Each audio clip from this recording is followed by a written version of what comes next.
Let's look at the camera too, see if there's... Yep, everything looks... Oh, was what you were after? Give me a second. Oh God, all the things. Why is everything so big?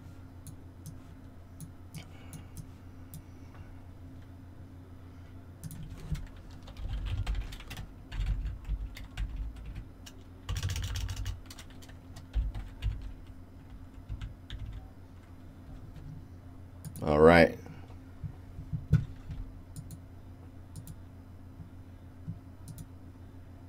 Yeah, Artstation add-ons, the shiz. If you don't have it, look up Chrome Artstation plugin. Okay, so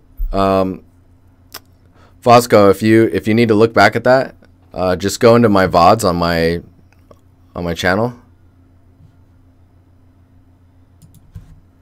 Yeah, everything is showing pretty stable on my side now. I dropped 871 frames. So we'll see if what's going on, if I drop any more. Nice thing is the VOD for YouTube, you will not see that. You'll see the webcam delay, but you shouldn't see anything else. Just gonna do that again. All right.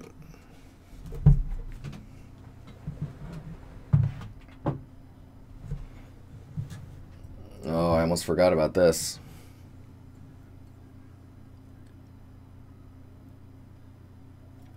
So,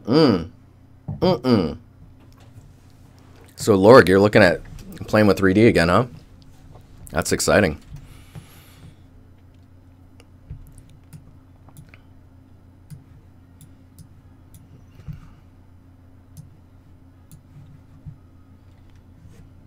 Classy as fuck.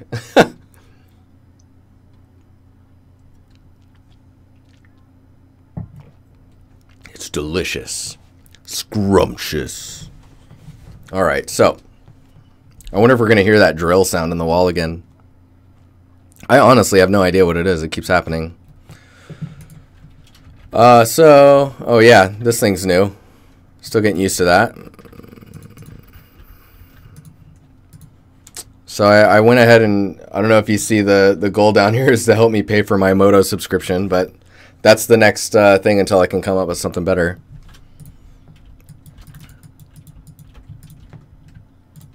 So I switched to drill equals farting. Sure, man. Sure, man, tanks. Let's go back to Zen. Love me the Zen UI, man. It's the dopeness. It's so fast.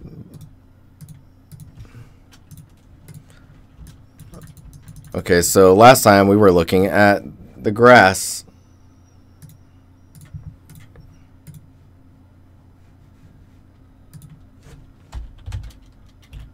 And then get Unreal loaded up.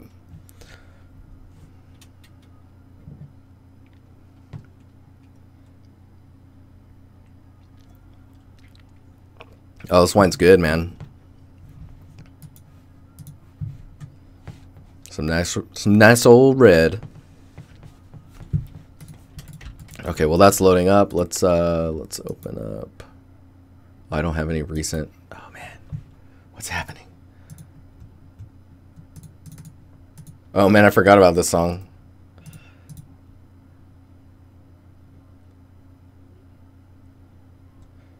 Yeah, Substance plugin for Unreal 4.16 is out. With some nice juice. Oh yeah? It's got the juice. Delicious. Delicious juice. So we started working on some other grass assets. I'm going to just start going for it.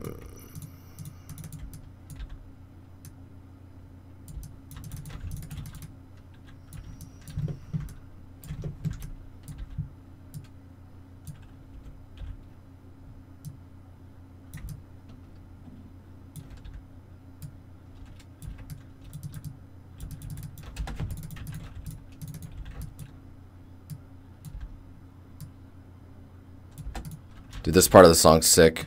Are you ready?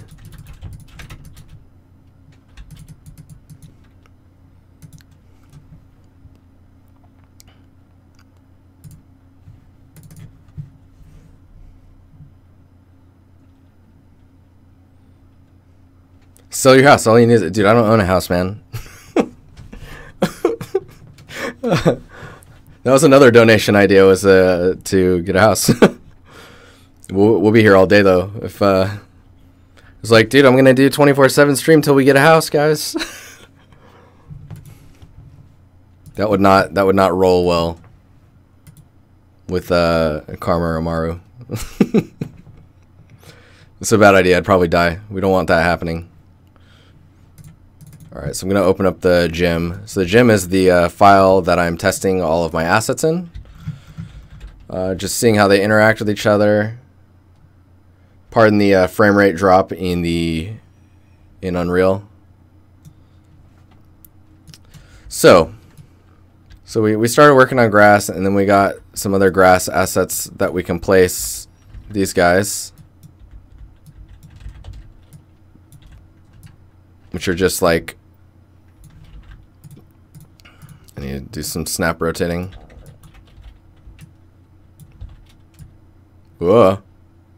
So these ones are like, you can place them in the little, I need the, what's the hotkey for that? There's no hotkey. So you can place these wherever you see fit to help break up these edges, because these type of edges are not really a good, that's the stuff that makes you go, oh, this is a game. Okay. Right. Almost forgot. So doing stuff like that's going to help you in the long run when you're looking at spaces like at this angle.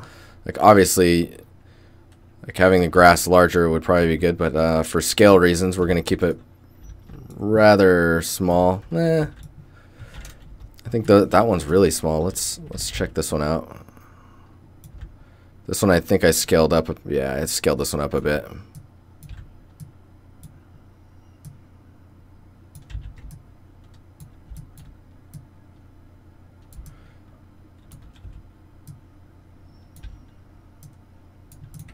So doing stuff like that's going to be pretty helpful for masking that transition from a hard edge to another.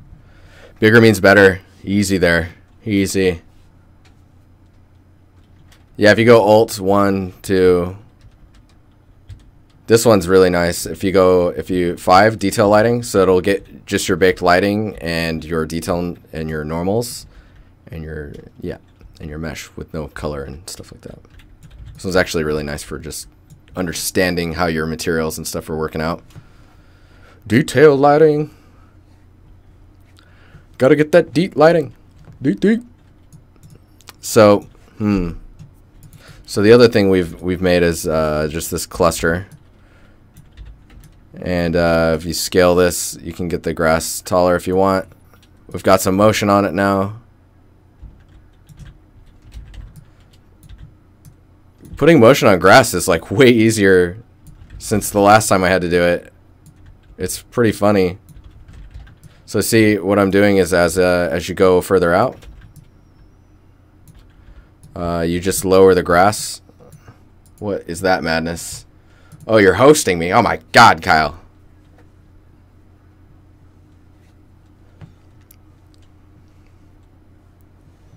Yeah, I just call him 4D. Dude, he's like a whole other dimension, man.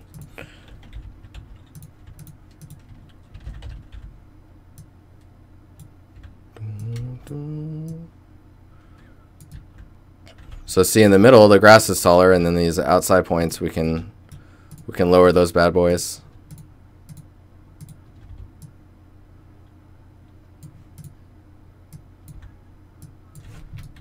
And then you kind of get the idea that like grass at different heights. The other thing you should think about with the grass like this is grass is going to be taller against things, right? Those are less disturbed. 404, what's up, man? Hello. Yeah, those are, as things get closer to the edge of other assets, they're more protected from the nature that is nature. Yeah. I'm I'm good, man. I got a little bit of the wine tingles, if you know what I mean. It's good. All I need is my Ben Wilson here, and we'll be winding it up.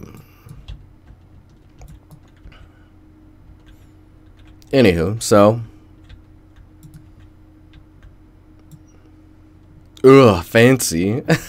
You fancy. So, like, you'll notice, like, areas back here, I've raised the grass quite a bit, because you like that area is just not getting dealt with. It's not like being affected by people. You know, you got to think about your materials like that. Think about your assets as far as like where are people? What are they disturbing? That'll help you answer a lot of stuff. The other thing I was looking at earlier is like this root stuff is skewing like crazy. I know it's following the shape, but it's just a little intense. Oh, I don't mind answering questions at all, man. How you doing? Flurka, how you doing, man?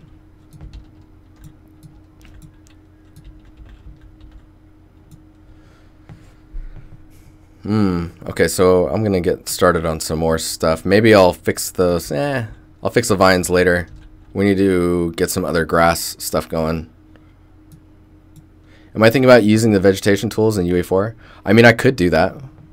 I want to have the grass growing exactly where I want it to be growing, so I'll probably just place, like, I'll probably make a set that's larger. So I've got this set here, right? And we could dupe that and make like a corner set. Essentially treat it kind of like how we treated the rubble. Whoops. Oh, come on. The rubble over here is like you have the patch here, and then you have the straight line, you've got an inside corner, and then a patch but with more detail. If 404, if we were going for open world and I was just like trying to fill the space with foliage though and grass, I'd go that route, at least with the grass, and then I would place like corner bushes and stuff where I feel like they should go. I mean, you could paint that as well if you wanted. Sumi, I talking about the chair, definitely that'll be, I think the Moto license thing will always be the top one, and then once that's fulfilled for the month, just because now I'm paying monthly for Moto, once that is fulfilled, anything else will go towards the chair, and I'll just keep I think I can queue up stuff and then change the order of donations and where money is going to what.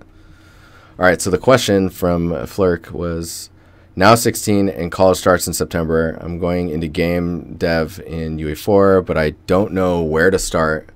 I want to be fairly aware on how to use the engine and be better than everyone else. Nice. Being competitive is good in this industry. Just, you know, don't tell everyone that you want to be better than them, because that's just rude, you know? You want to get better, and you want to help everyone around you get better as well. So it's like friendly competition. So everyone else has everyone else as there is one place to a company that I will be the apprentice in if I am the best. Yeah, vegetation tools do make it more efficient. Yeah, polycount and hours of tutorials. Definitely. Hang out here, ask questions. I'll try my best to either answer them or we can point you in the right direction.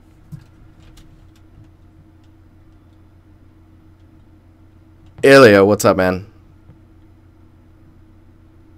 3D Buzz tutorials, nice. So yeah, it's all about, like, you want to be in Unreal Engine 4. So does that mean you want to be a level designer or you want to make art? And then if you want to make art, is it environments? Is it the props that go into the environments, or is it characters?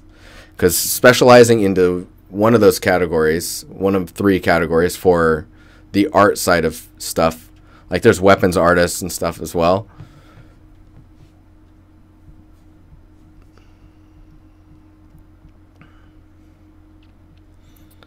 But oh man, I guess the stream is turning into more of a review than me working on foliage, which is fine. I mean,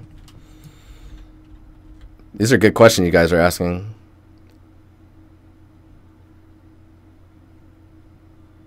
Can you even be a character and environment artist? It's really rare, man, because you got to be really good at character art. So honestly, I would say no.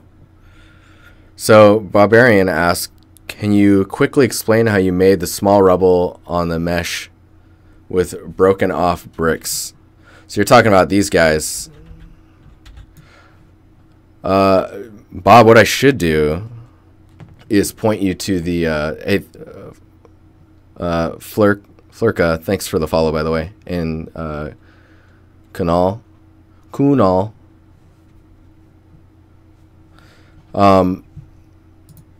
So I made these bricks in, I should point you to a video, but I made these bricks with Moto as really simple shapes, and then I brought them into ZBrush, dented them up, decimated them down, made a low poly, unwrapped the low poly, forced the normals on it, baked the normals from the high poly to the low poly, and then placed those the way that I wanted to place them afterwards. So they're all baked out as pieces, kind of like this, but more tidy. And then arranged them in a way that I felt like they looked naturally like scattered and broken. And then for this terrain type rubbly material, this is Substance Designer. This is literally the stones from under the cobble of my cobble substance that you can get on Gumroad. My cobblestone. It's the stuff that went in between the cobblestone, but scaled up. And then a layer of dirt. And then I'm using the height map and vertex painting to blend where this stuff shows and where it doesn't show. Like if I go to, where is it? Wireframe. You can see how low poly the base is. It's just adding vertices where I want them to be vertex painted.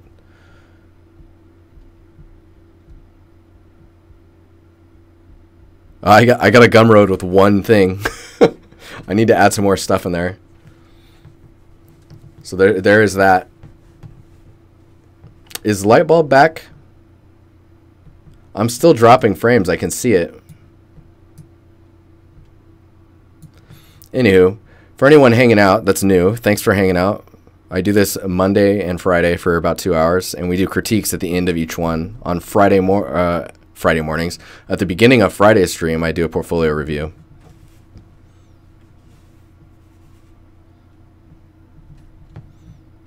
Is there a good reason why you didn't make a terrain where you could paint the material layer everywhere? Yeah, just more control. I wanted to be able to have modular control to just move stuff around. I like propping stuff. So what I probably will do is make a terrain piece that is the ground stonework, and then blend between that type of stuff, and then leave this stuff for things that can help break that up even further. Hopefully that answers your question. So if I go to the paint tool, I can't even remember what I was using. Let me lower this radius. Yeah, so see lower the strength. Maybe it needs to be higher. Yeah, so see, I can paint out where that happens, but you can remember the mesh starts to rise, so you'll start to get floating. And that's exactly why I've added verts way out here, so that I can get the gradient to break off before it starts to lift. So let's see here. We'll do detail lighting, which is Alt. Was that Alt 5? I need to get used to those. But if we paint, I think it's, if I do like a mid-range, that should start adding it back. I could be wrong.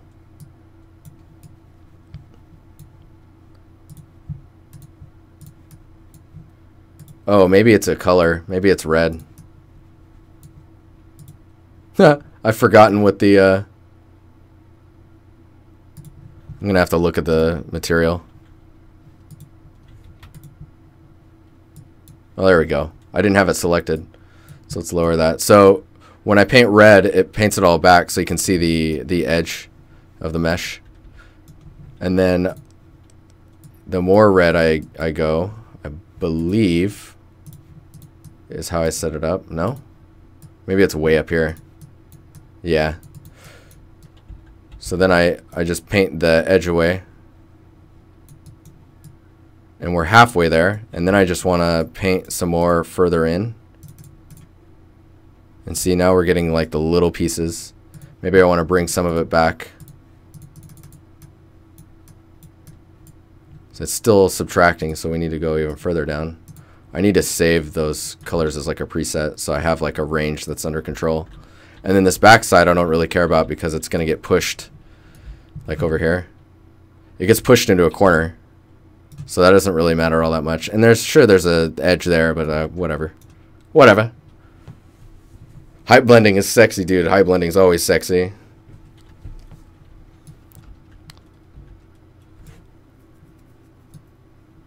But yeah, when it comes to texel density with these guys, you can see there's a visual difference between this material and this one. So later on, I'm going to have to go back and either increase the resolution of the pile material, or that with a combination of like detail normals, just to make sure everything visually looks unified. That's why detail normals were so popular when they first came out, is they just helped unify materials up close really quickly. But yeah, so I'm just kind of working on all the assets and stuff to fill this space out. I think next stream I'll probably start building some plants. That's actually if we go here, because there's not very many plants.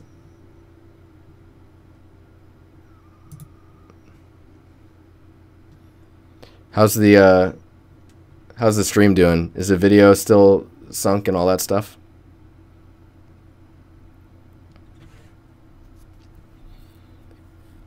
Let's see. Open with photo gallery. Sure. There we go. Okay. So you can see this is actually a really good example of the grass building up around. Oh yeah, I need this, like these random tall skinny ones that are by themselves, and then there's the edge ones. Ooh, okay.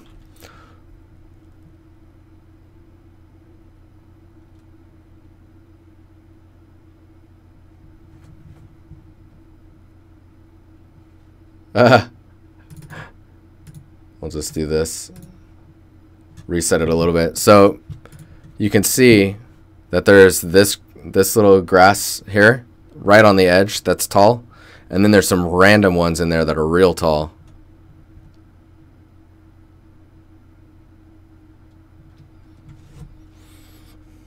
What's up, pink hair? Pink hair 3D. What is going down? So let's see.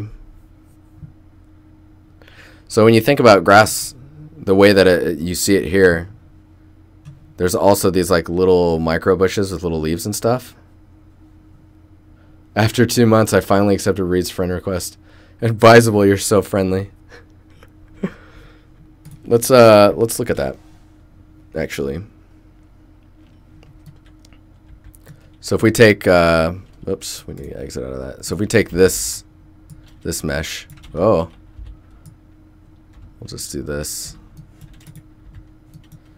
So we take this one, right? This is a good example case of like using the grass in a way that's more realistic. So this grass is pretty tall. Like if we lower that down, what is that? 1. Let's see.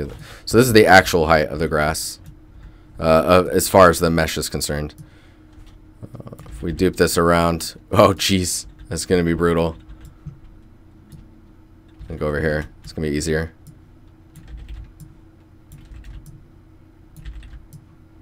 We'll just kind of, oh fuck. I hate I hate Unreal camera controls sometimes. I'm just gonna scatter these around, and then I'll randomly select some of these. Oh, we can't randomly, you can't move locally, as if I remember correctly. So I'm just gonna rotate some of these, so we're not seeing a pattern.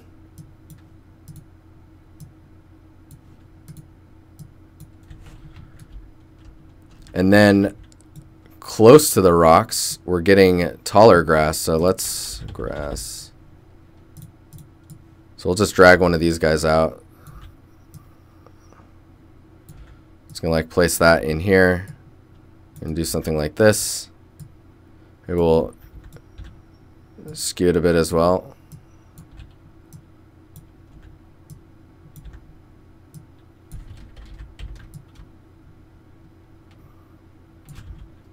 Oh yeah, this is the crazy song. Oh my god.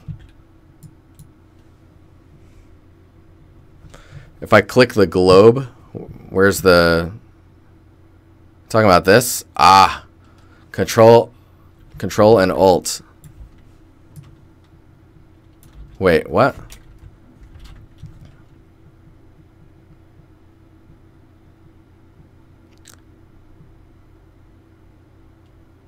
Local space. Okay, I gotta change the song. It's too much. I can't handle it. So there's clicking it, but... Alright. Control and... Wow, that's a really weird...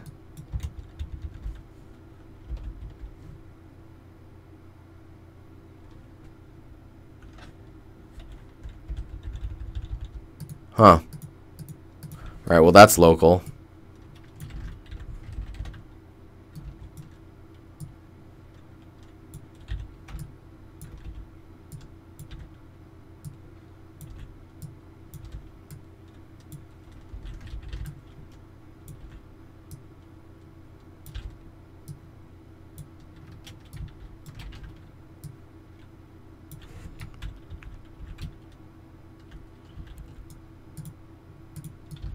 See, the one downside with the way these are authored currently is they're very straight up, you know?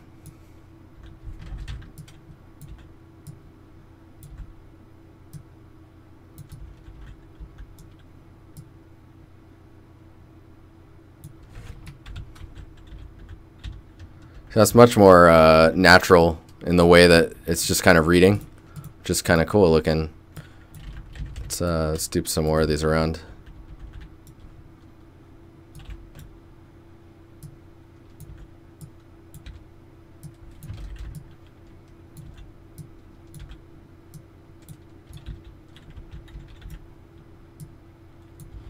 This is why it's good to have like a few unique ones. So like if I go back into here, if I were to grab some of these, like let's see here.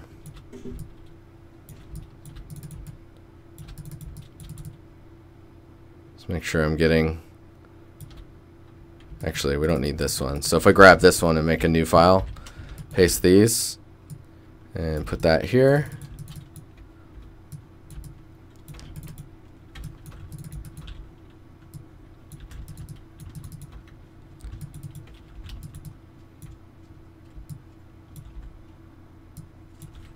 Unreal will do what it wants. This is so true.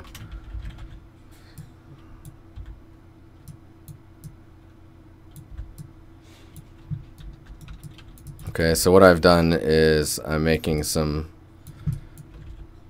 skew meshes of this guy. I'll bring this up a bit more. And we'll just call this grass set 03.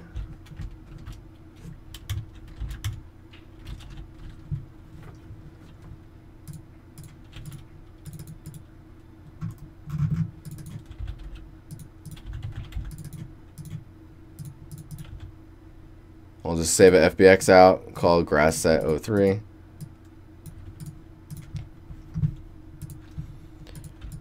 Probably need to check those normals, but we'll check that later. I'll go back in here.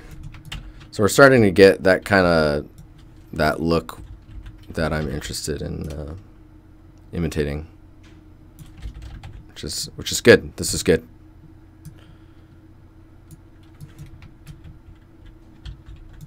I wonder what that looks like from. I'm sorry, this is gonna be choppy for you guys. Oh, that's not too bad.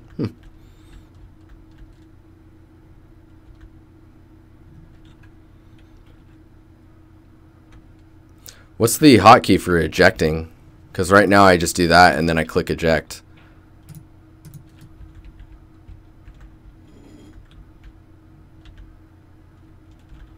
So that already, you know, it's like the way the grass is interacting with the props around it kind of brings that believability in.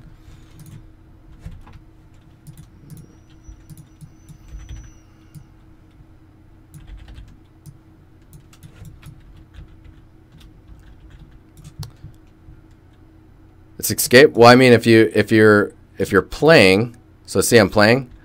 If I hit escape, it exits out. What about if I'm playing and then I eject? It's still like, see, the guy's still moving.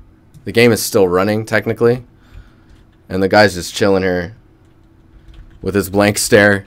If there was ever a blank stare like that, and then when I hit escape, it resets. So let's go look at this guy.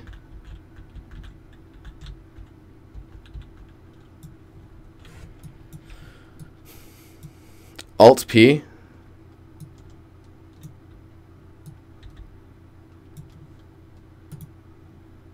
Huh.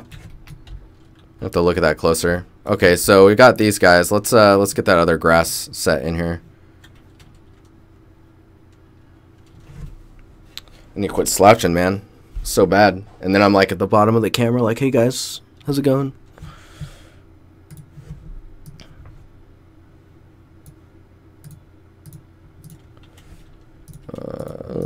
So since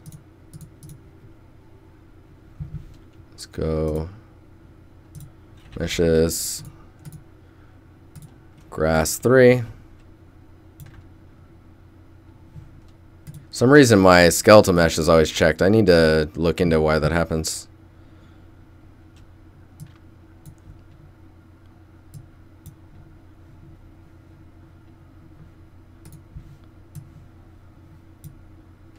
Whoa.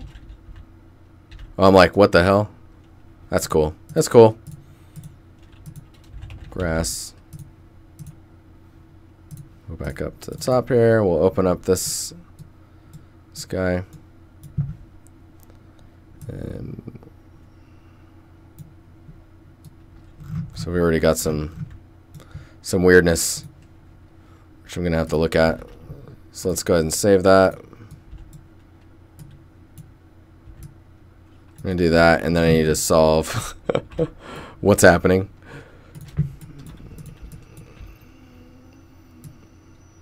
It's this stuff.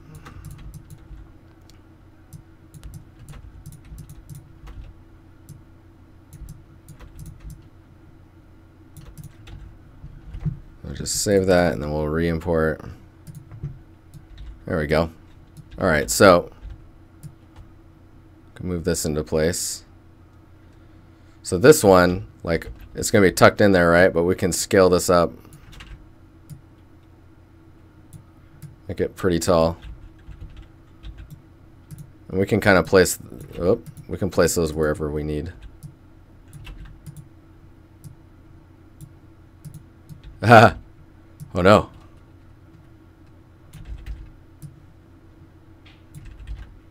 Zombies.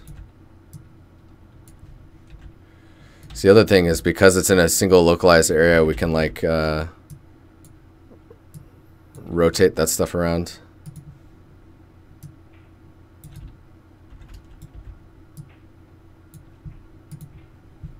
This song, we're outnumbered.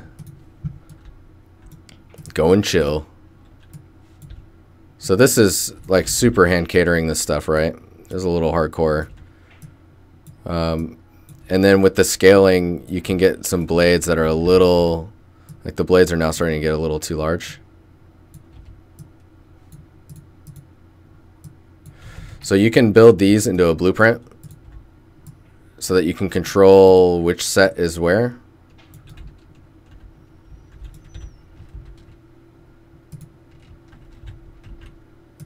I really like this though. I like hand authoring type stuff like this. It's not very industry efficient just because there's no time ever for this type of stuff. So just scale this down, we'll rotate it.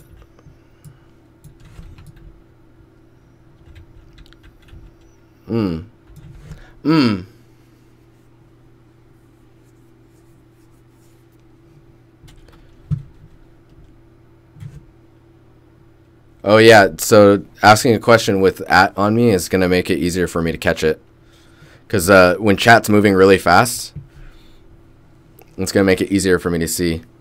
I basically have the chat window up twice, and one of them is showing the highlighted messages, which are the ones that have @ DiNusty in them.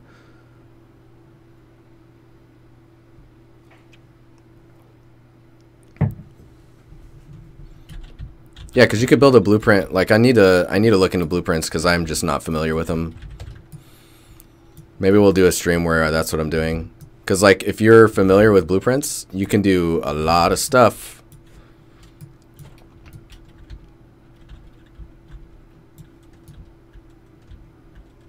Like that feels pretty awesome. Like maybe we'll do that.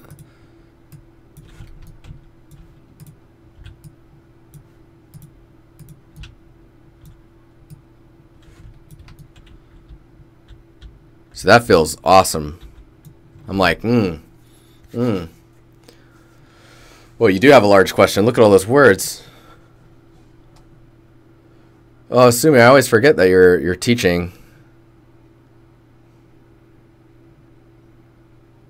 So I have a large question. I want my students to do a game environment scene, taking it from concept, block out, etc. My question is this. Can I give them concept art from online sources without asking or giving credit? It's a small college in a third world country, but if they use it in their portfolio, I'm worried. So it is totally fine to use people's portfolio like concept art. It's totally fine. Where it becomes an issue is when you're not crediting. Crediting is as simple as this concept was made by blah blah blah, and either like just their name, minimum, or you can put a link. You can link that name to their Artstation, or for example. It's all it takes. Because like concept artists, man, from my experience with concept artists, they get flattered by the fact that someone wants to use their stuff to work on art. You know, like that's totally cool. Just make sure you give them credit, and that's all. Oh god, this beat. I don't know about this. So I'm liking the density of the grass when I double it up. And then I lower one of them. So that's telling me I should probably do that in the file. Just delete that one. We'll delete that one. I'm sure there's more doubling up that's happening. That's okay though, this is a little test area. Nope. Not feeling that. Alright, so let's try it. Because those are pretty cheap. I don't know if you remember when I was making the first grass, it was like in the thousands of triangles. These ones are pretty cheap. Where are we at here? So if I open grass 1, yeah, look how low. That's 384 polys. So if we take that and we duplicate it, rotate it around, let's do something like that. Oh, it's so dense now. Okay, cool. And then we'll take the lowest point and we'll scale it down. So it's like another layer. So this is now 768. Let's save that. And then we'll go back to Unreal. Let's re-import. Yes. Delicious. Num num num num num num.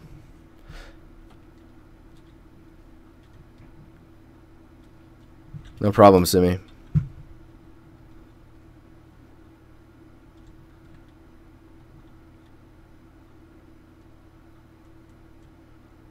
Yeah, so when I was saying you could build the grass, that's like exactly 404. That's so awesome that you mentioned that, because like I could take this asset, right? And in blueprints, I could scatter grass along the edge here and then stick little grass pieces in the little spots here, and then make a version where there's less of it, and then make a version where there's more of it.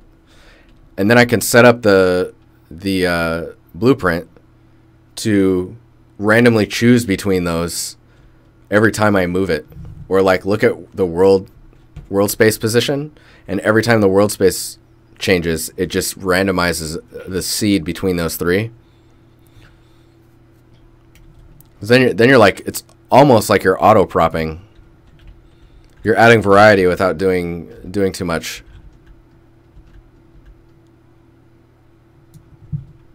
I like the grass like this.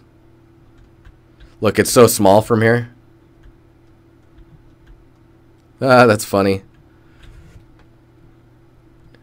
That's like, so this is really good detail for FPS when your camera is like down here. But third person, like that's getting real small.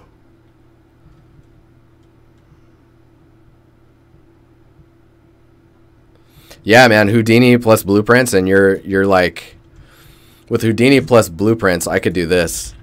I could take this piece, right? And then let's say I cut it up so that it's doing shapes like this. Say this is one piece. I could tell Houdini to build the modular set to fit this. And every time I change the length of this, it would just auto update it, and it would build like. You could do that. You can automate that stuff. Like, it's really exciting. For me though, like building that is really cool, but I want to like, you know, I want to put stuff together.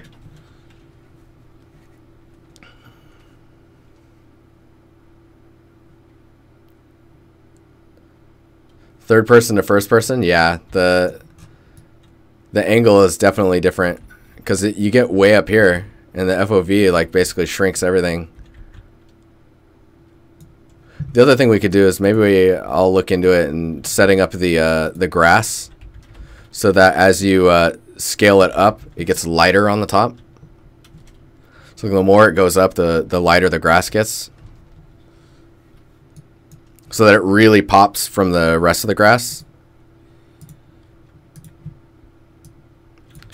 Probably all you need to do is add a gradient in world space that is adding on top of it to make it brighter, so the gradient goes up, and as you scale up, you expose more of the gradient. Let's see here. Redo the camera real quick.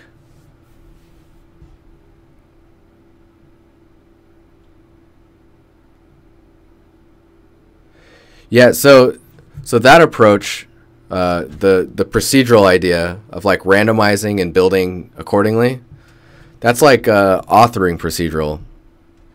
Like that's the procedural that excites me, because that allows a single artist to build more of a space quicker, and then you get a team of them, and before you know it, you're building huge spaces.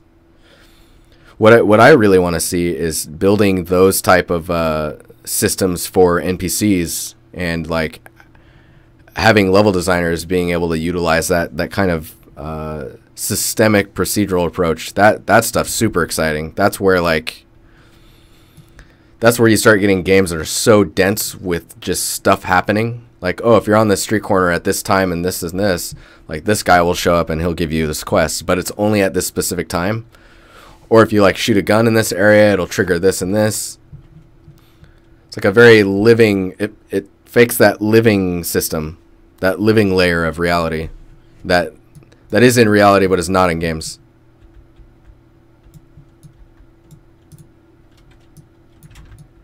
Oh, see, now I want to add those that grass up here. So if you do this, this grass is way too small.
Whoa, long messages.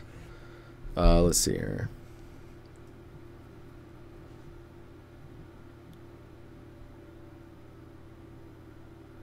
Yeah, systemic procedural systems that communicate with each other and just they make sense in the way they communicate.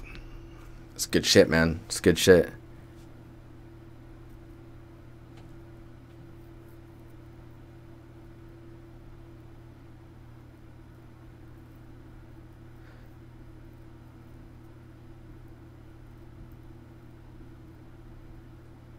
Oh yeah, that's a really interesting level 80 article.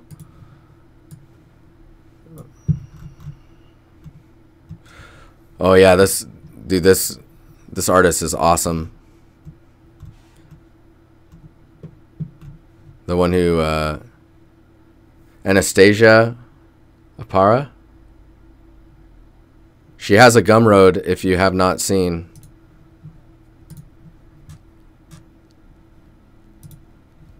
There we go. Look at this stuff. This stuff's exciting. They're expensive, but they teach you a ton. Houdini Procedural Lake Houses complete. Volume 5. So you can get the volumes.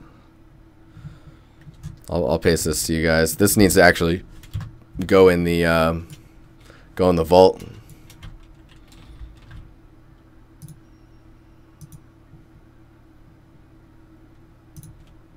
So see, this is why I like this. So like, I'm like, oh man, we need a in front of useful kits. We'll take this, we'll copy it, we'll paste, and then here we're gonna need a bracket, and we're gonna call it Houdini, and then we close it, and now it's orange. You click that, press space,